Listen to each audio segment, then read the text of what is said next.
Some RPGs entertain you, but these, they change the damn game.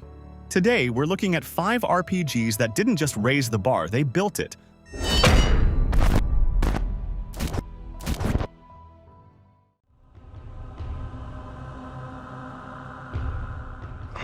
Diablo was a game changer, plain and simple. While most RPGs at the time were all about slow turn-based battles and heroic fantasy, Diablo threw you headfirst into a dark, brutal world where clicking fast could save your life. It blended RPG mechanics with real-time action in a way that felt intense and addictive. And the randomly generated dungeons meant every run was different. Enemies would swarm you in tight corridors, forcing you to think on your feet or die quick. Spellcasting had a real sense of risk, especially when surrounded, and managing cooldowns while dodging attacks kept the pressure high. The loot system was also groundbreaking. Weapons, armor, magic gear. It dropped constantly and always made you wonder if the next item would turn you into a god or get you killed. That constant chase for better loot became a core design pillar in modern gaming, influencing everything from Borderlands to Destiny. On top of that, Diablo nailed the atmosphere. The music was haunting, the visuals were gritty, and the voice lines stuck with you long after the game was off. And Diablo didn't just launch a hit series. It built the foundation for the entire action RPG genre. Without it, games like Path of Exile, Torchlight, and Grim Dawn probably wouldn't even exist the way they do. And what's wild is that it was made in just 12 months. And that's insane considering how polished and impactful it turned out. And it wasn't just a great single-player experience. The multiplayer changed how people approached co-op in RPGs. Thanks to Battle.net, jumping online with friends became quick and easy. No weird setups or LAN cables. Just pure, chaotic demon slaying with your crew. And joining friends to fight through hell together? That was something special.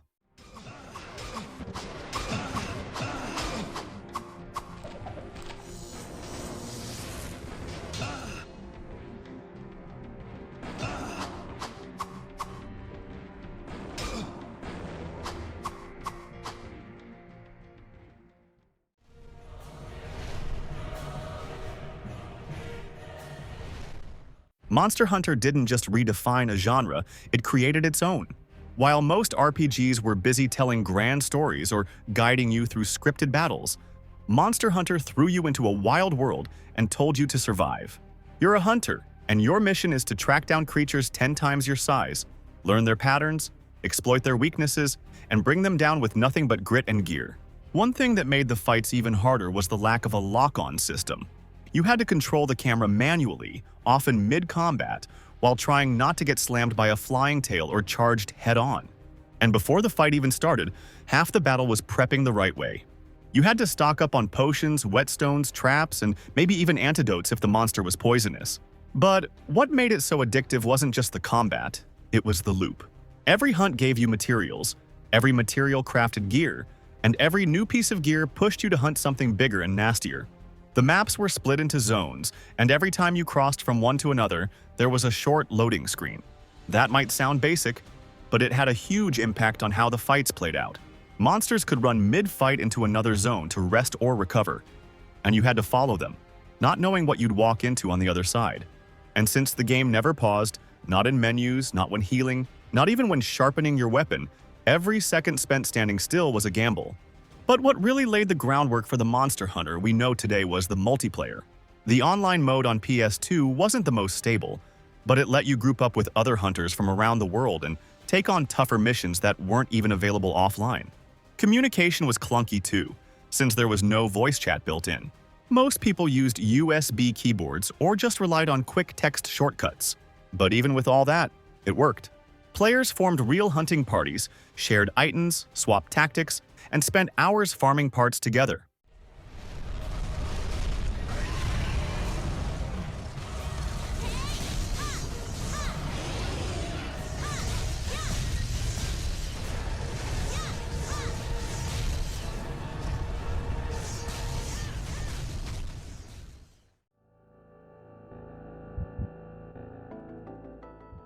Back in the 90s, most RPGs stuck to slow turn-based combat and linear storytelling. But then Secret of Mana came along and flipped everything. It brought real-time battles, co-op for up to 3 players, and in semi-open world that felt alive in a way few games managed at the time. What really made Secret of Mana special was how dynamic it felt. The ring menu system let you manage gear and magic without pausing the action. You could charge attacks for stronger hits, chain magic with your allies, and time your moves to break through enemy patterns. Another cool thing about the combat is how each weapon has its own feel and purpose. You've got swords, spears, axes, boomerangs, and even a whip. And each one works differently with its own attack range, swing pattern, and charge animations. Some weapons hit harder up close, while others help you reach switches or hit enemies from a distance. And instead of just unlocking spells through leveling up, each character gains access to magic by forming bonds with elemental spirits like fire, ice, wind, or shadow. And the more you use a specific type, the more powerful it becomes. The one thing that drove players a little crazy back then was the companion AI. When you weren't playing in co-op, the other two characters were controlled by the game. And let's just say, they didn't always make the smartest moves. They'd get stuck behind walls, run into enemies, or waste magic when it wasn't needed. It made the multiplayer feel even more special, because nothing beat calling a friend to jump in and clean up the mess. What's wild is that Secret of Mana was originally supposed to be part of a much bigger project for the SNES CD, a system that never saw the light of day. Because of that, a ton of content had to be cut to fit the game on a standard cartridge. We're talking entire story arcs, locations, and mechanics that never made it in. Even with all those cuts, what's left still feels rich and full of life, which says a lot about how ambitious the original vision was.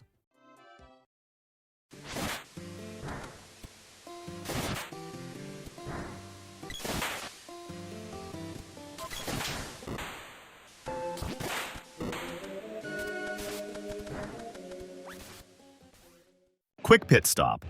Drop a comment and let me know which game you want to see in the next part of this video. This is actually part 2 of the series, so if you missed the first one, don't worry. The full playlist's in the description and in the card at the end. Your comments seriously help feed the algorithm gods and keep the channel alive with fresh content. And yeah, I do check and reply to every single one. Also, don't forget to hit that subscribe button and check out the instant gaming link below. Any purchase you make after clicking it helps support the channel, even if it's just a weird indie game with talking chairs. You have questions? When Morrowind dropped, it was a world so massive, so strange, and so open that it made everything else at the time feel small. You weren't just handed a sword and told where to go. You were dropped into a volcanic alien island full of mushroom trees, corrupted gods, and political cults. And the game said, figure it out. No quest markers, no compass, just raw exploration. Every town had its own culture, factions had conflicting goals, and your choices actually mattered. You could ignore the main story completely and spend hundreds of hours becoming a thief, a mage, or the head of a great house. And all of it was written with the kind of depth most games only dream of. Combat in Morrowind was different. Attacks didn't always hit, even if your sword clearly sliced through an enemy on screen. That's because the game used dice rolls under the hood, tied to your stats and skill level. This system frustrated a lot of new players, but for others, it made leveling up actually mean something. Morrowind also had one of the most broken, in the best way, magic systems ever made. You could create your own spells by combining effects, choosing how long they'd last, how powerful they'd be, and even how big of an area they'd hit. Want to paralyze every enemy in the room and set them on fire? That's just a few sliders away. It wasn't just fun, it was dangerous. You could accidentally make spells that killed you instantly, or cost more mana than you'd ever have. But that freedom gave you a sense of control most games still don't match. And leveling up in Morrowind wasn't just about grinding enemies, you actually had to use your skills to make them stronger. Run everywhere, and your athletics would improve. Sneak around towns, and your stealth would level up. On top of that, each time you leveled up, you chose which attributes to boost. And the more you use certain skills, the bigger the bonuses tied to them. And even after all these years, Morrowind still refuses to die. The modding scene is insane. Fans have rebuilt the engine from scratch with projects like OpenMW, making the game smoother and way more stable on modern systems.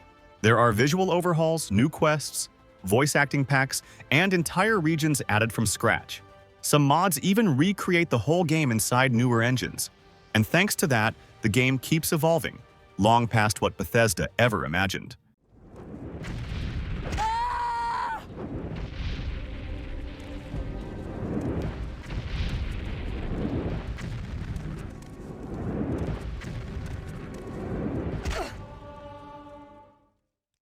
This is the dig site. The beacon was right here. It must have been moved. Mass Effect didn't just put sci-fi RPGs back on the map, it redefined what storytelling in games could be. From the moment you step into the boots of Commander Shepard, you're dropped into a fully realized galaxy, packed with history, politics, and moral gray areas that actually force you to make tough calls. The world building is on another level. Every alien race has its own culture, tensions, and motivations. And you don't just read about these things in codex entries. You live them through every mission, every conversation, and every decision you make. But what really pushed the envelope was how your entire save file carried over from one game to the next. Your version of Shepard, your relationships, your big choices, they all came with you. That meant no two players had the same experience across the trilogy. A squad mate you kept alive in the first game could become a key ally later. Or maybe you pissed off the wrong faction early on and paid the price 2 games later. The combat blends third-person shooting with class-based abilities that let you create your ideal squad. Every time you level up, you get points to drop into skills like weapons, biotics, tech powers, or passive boosts. It's simple but flexible, and you really feel the difference as you specialize. Whether you're flinging biotic powers, laying down sniper fire, or hacking enemy tech, there's a tactical rhythm that feels satisfying without losing that RPG depth. Gear plays a big role too. Weapons and armor come in different tiers, and you can slot in mods to add effects like fire damage, better shields, or extra accuracy. It's not the deepest system ever, but it gets the job done and keeps the action feeling fresh as you move through tougher missions. But none of this would work without the characters. Garrus, Tali, Liara, Joker, Rex. These aren't just party members, they're some of the most well-written companions in any game. You care about them, you argue with them, sometimes you lose them, and when that happens, it hurts. Your reputation also shapes how people treat you, thanks to the Paragon and the Renegade system. It's not just good or evil. It's about your attitude, your tone, and how you get things done. Charm someone with calm diplomacy or shut them down with brute force. If your score is high enough, entire missions can go sideways or be resolved instantly just because of how much people respect or fear you.